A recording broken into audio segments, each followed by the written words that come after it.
Hello, top sellers. All real estate professionals are bound by a code of conduct, morals, and values in the performance of their duties. These are all mentioned and contained in the National Code of Ethics. And in this training video, I'll be breaking down what is in our National Code of Ethics, because this is something we should know as real estate professionals so that we can do our jobs ethically and with integrity. The real estate service is a noble profession wherein we provide value to our clients by giving them information about the product, the process, and the real estate industry in general. There are 4 relationships that we should be taking care of in our professional career: the government, the public, our clients, and our fellow practitioners. So let's begin with the government.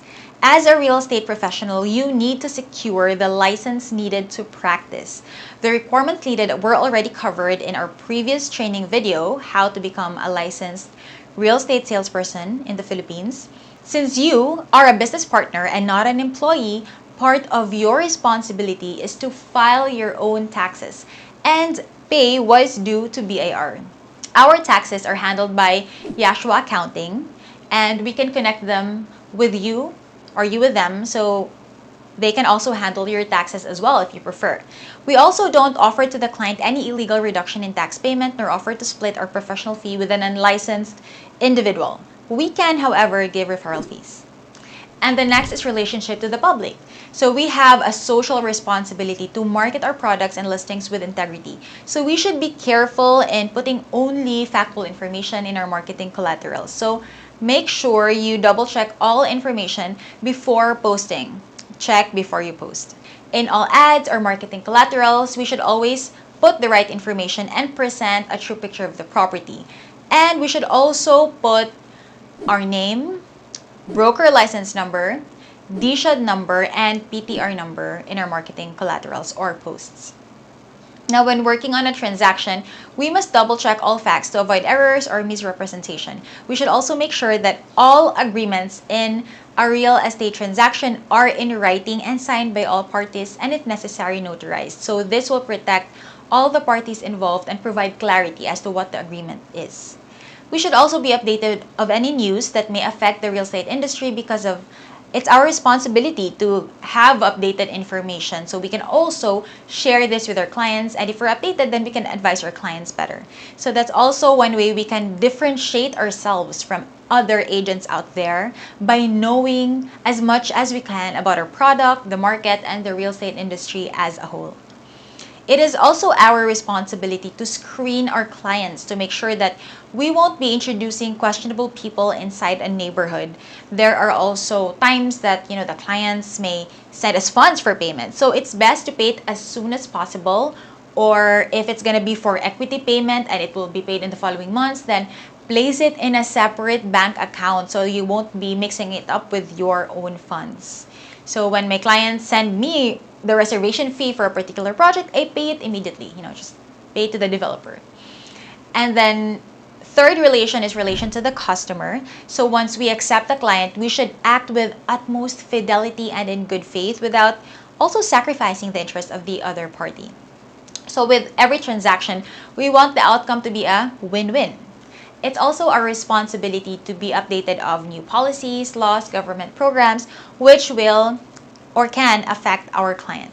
Now, when it comes to listing a property, when we list properties, we need to speak with the owner or the representative. So we need to explain with them the standard broker's fee, which is 5%, and it's based on the total contract price of the property. We also should not jack up or overprice listing. So what we do during the listing process is to set the selling price with the agreement of the seller, of course, and market at that agreed selling price. So we will only market listings with an authority to sell, because an ATS is a clear agreement between the agent and the owner.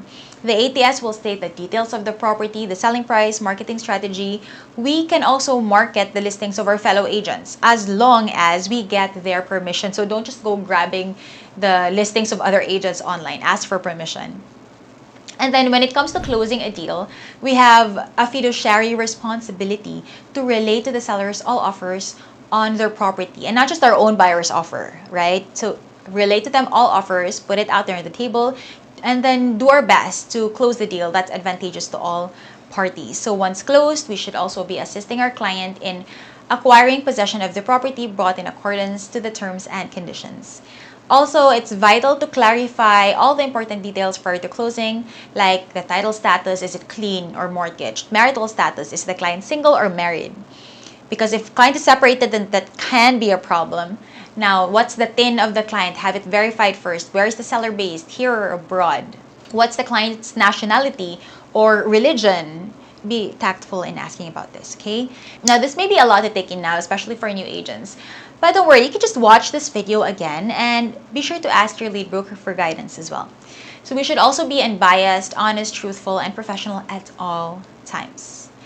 And then fourth is relations to our fellow practitioners, our colleagues, the other agents and brokers out there. So we should not get listings that is exclusively listed by another agent unless it has already expired. So when we accept listings from another broker, the listing agent should be respected, okay, until it has expired. So we shouldn't be getting clients or or listings from other agents.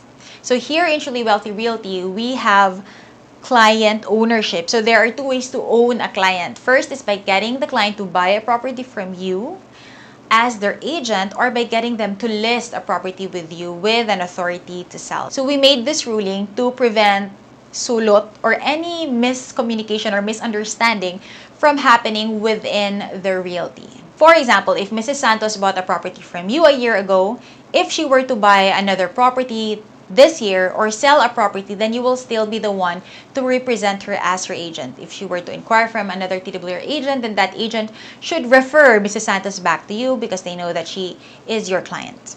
This is to prevent, again, misunderstanding from, among agents within our team.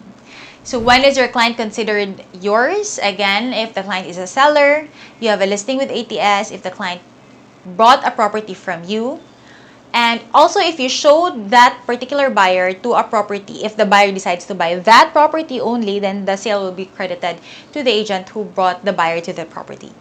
However, it's still first come, first served. It's still free game if the client doesn't belong yet to an agent. So other agents may still offer listings to that particular buyer as long as the buyer has not yet listed a property or brought a property with any agent in the realty. So whenever dealing with a client of another agent, also another realty, make sure to go through that agent. Go through the listing broker, the buyer's broker, so you can, even if you can contact the client directly. Negotiations should always go through the buyer or seller's agent. So do not bypass. Now, as agents, you also need to keep your lead broker updated. Let us know your site or schedule. If an offer is already being made on a property, keep us on board during the negotiation stage, what your progress is in closing the deal. Now, in this industry, we work a lot with other realties and other agents. So you should cooperate with other brokers and realties. Follow through on commission sharing agreed on. There were times in the past when we agreed to a 50-50 sharing with another agent or another realty. And once the deal got closed, suddenly they would tell us that, oh, there are three other people on their side and the commission should be divided instead 50-50, divided by 3 or 4 or 5. So it's important to keep our word, to stick to what was agreed on. Next is we should not use the services of the employee of other practitioners unless with their employer's consent. And since we're dealing with people, there will be times when we'll come across other agents or realties that we may not get along with very well or may have different values or different ways of doing things. It's okay not to agree with someone. But we also don't have to criticize these people in public, especially online. Please, no posting negative comments online. If our opinion is sought, then it should be given with integrity and courtesy, with respect still, even if we may not really like that person. We should not seek to take advantage as well of our colleagues, but instead share with them the lessons that we learned in this industry. And in case we get into conflict with other agents, conflict is bound to happen, that's normal, but it's important to resolve it amicably, or if you are having trouble resolving it yourself, then reach out to your head broker and resolve the issue together. That's it for today's training. I will see you in our next training video.